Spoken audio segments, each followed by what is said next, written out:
Il y a beaucoup d'opportunités d'IA en santé. Donc, on peut penser à tout ce qui est déserts médicaux, où là, on va pouvoir apporter la santé pour le patient qui est isolé. Il y a les opportunités de diagnostic, d'aide à la décision pour les professionnels de santé. Bonjour, je suis Manuel Davy et je vous souhaite la bienvenue dans les carnets de l'IA.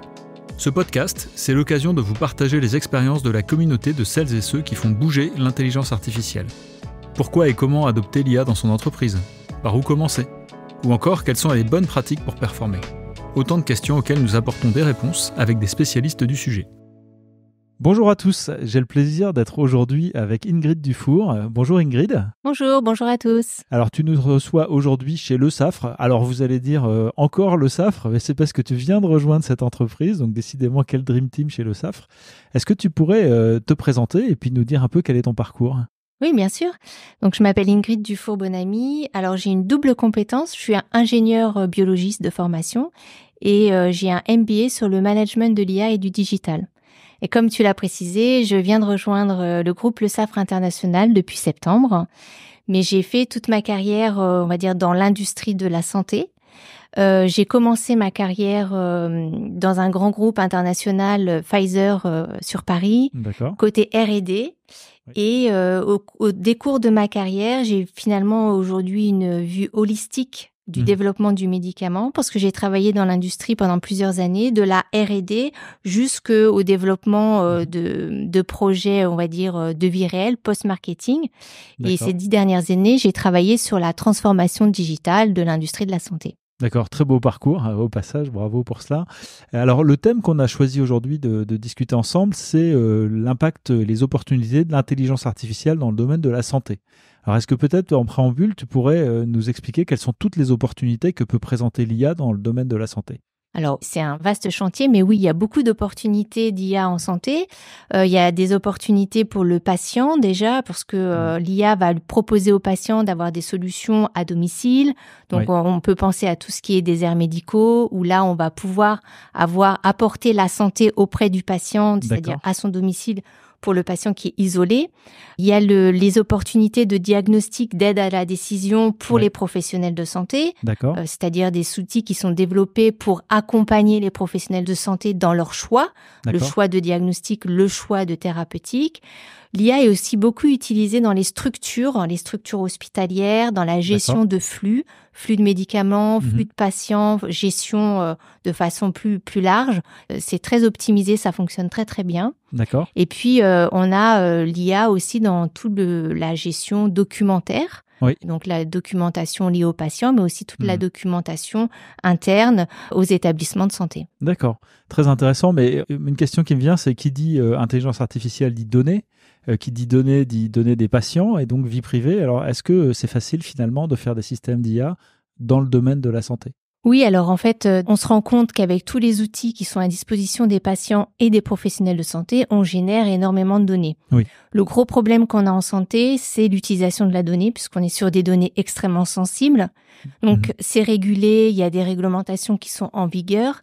Et néanmoins, quand on veut mettre en place des algorithmes autour de ces utilisations de santé, on se heurte souvent à l'utilisation de ces données qui sont strictement réglementées.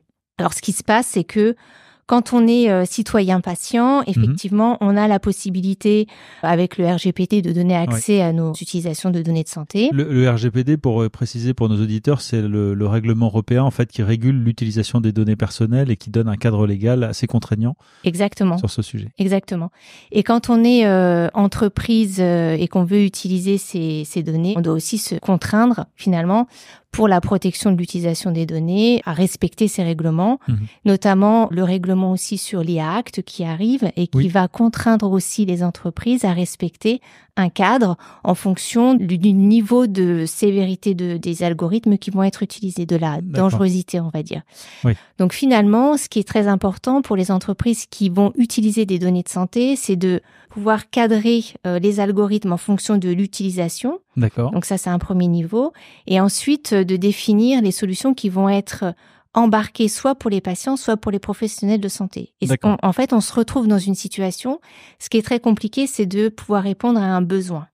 Alors, souvent, quand on développe une solution en santé, On essaye de mettre autour de la table tous les acteurs, c'est-à-dire les acteurs patients, citoyens via des associations de patients, également les réglementaires qui vont valider l'utilisation de ces solutions et les entreprises qui vont développer les algorithmes. D'accord. On se retrouve dans des situations qui sont parfois un peu complexes parce que la partie réglementaire, elle n'est pas encore complètement elle n'est pas complètement mature. Et effectivement, c'est exact. Et donc, les gens qui sont en charge de cette réglementation suivent un peu des protocoles qui sont en lien avec la réglementation autour du médicament. Ah oui, Sauf d'accord. que c'est un peu différent. C'est pas tout à fait la même technologie. Exactement. Donc, il y a beaucoup d'études qui sont demandées afin de justifier de la robustesse des algorithmes.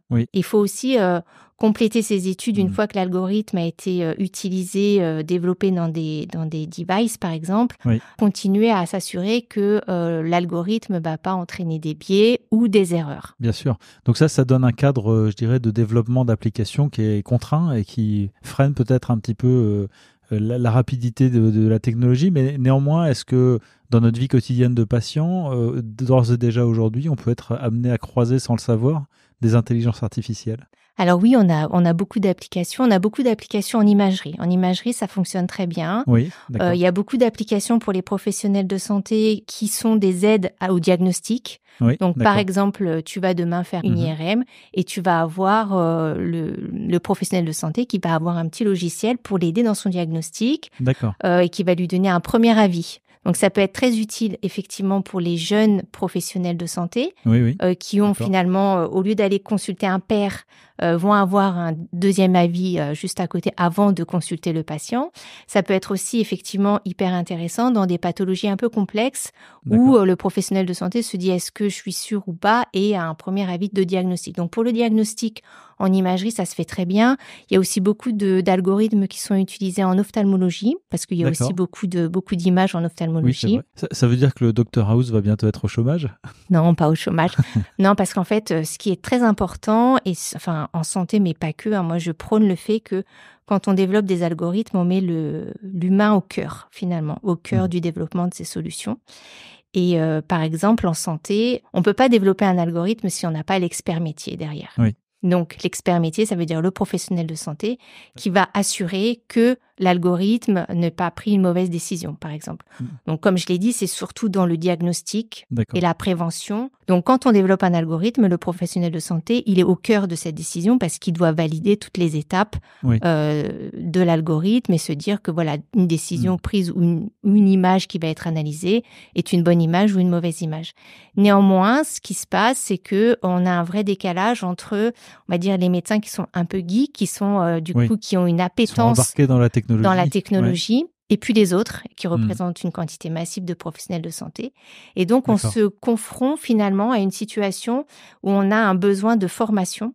Donc, à partir de cette année, depuis septembre, dans les éducations de professionnels de santé, il y a des modules d'IA qui sont obligatoires pour les former à utiliser des solutions innovantes. Sur les formations des professionnels de santé, ce qui est important aussi, c'est qu'il y a pas une méfiance du milieu professionnel à utiliser ce genre de solutions, sauf que l'erreur n'est pas acceptable en santé.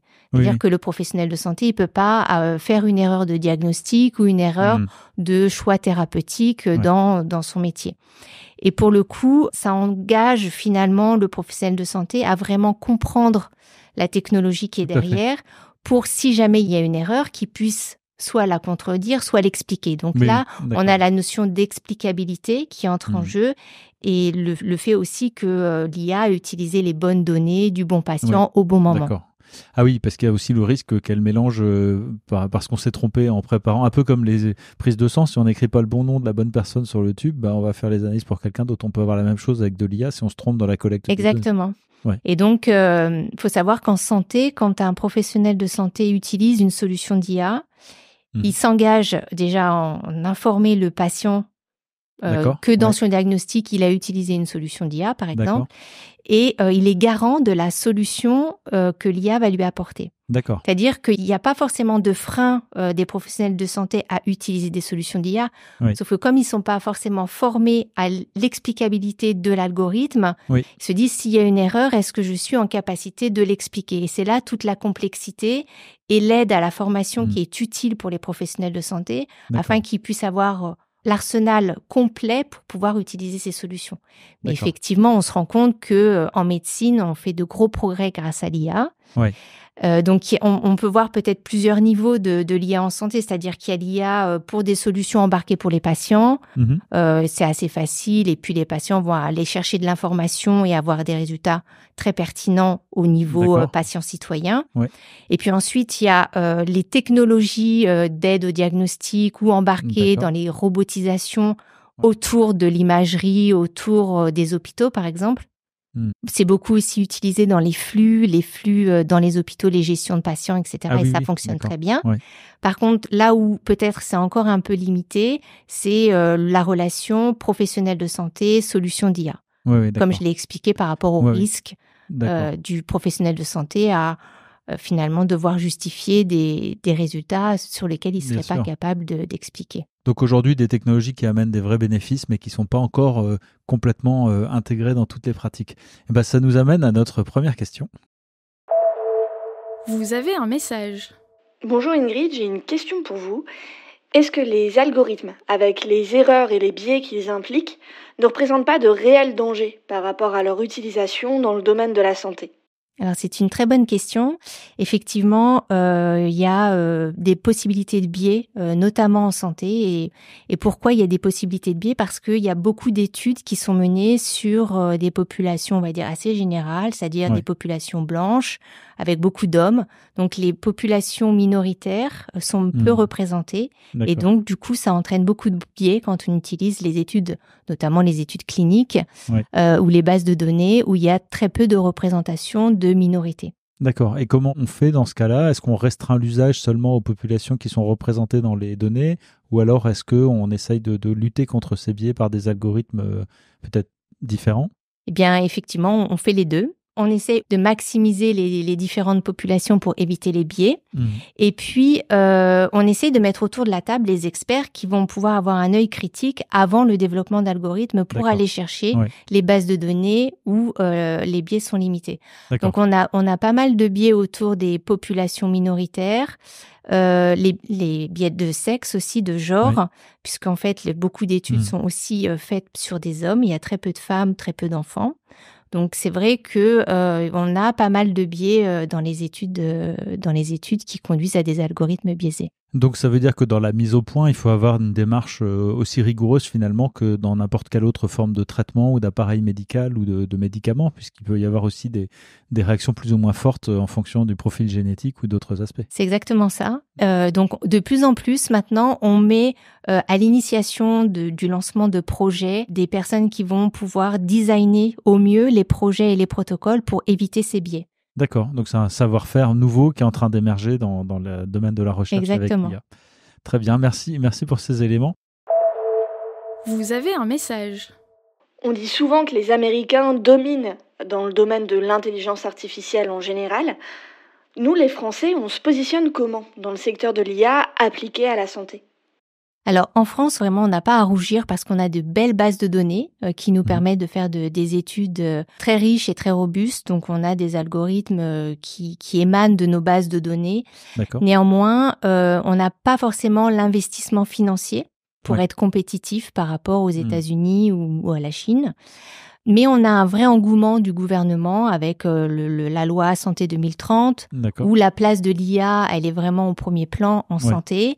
Et puis, on a des initiatives au niveau national qui permettent aussi d'avoir des tiers-lieux d'expérimentation, des appels à projets. Donc, le fait que le gouvernement pousse cette notion de devenir leader de l'IA en santé en France, ça nous donne quand même une place majeure dans l'écosystème international. D'accord. Néanmoins, il est vrai que ça arrive assez fréquemment sur des projets que des équipes françaises aillent chercher des données aux États-Unis parce que l'accès va être facilité, ça va être plus rapide, que les études vont être conduites de façon plus rapide.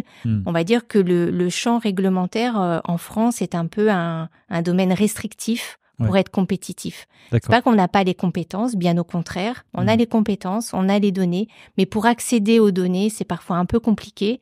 Et pour le coup, accéder des fois à des données à l'étranger, c'est plus simple. D'accord, effectivement, donc un petit frein dans la compétitivité. Merci beaucoup Ingrid pour ces éléments tout à fait passionnants et très importants pour chacun dans nos vies, évidemment, de l'impact de l'IA sur la santé. Un épisode à nouveau passionnant, merci pour cela. Merci Manuel pour l'invitation. Quant à nous, on se retrouve dans 15 jours pour un nouvel épisode. D'ici là, n'hésitez pas à vous abonner à notre chaîne, à nous laisser des commentaires et à aller visiter notre site internet www.iahdf.org. À bientôt.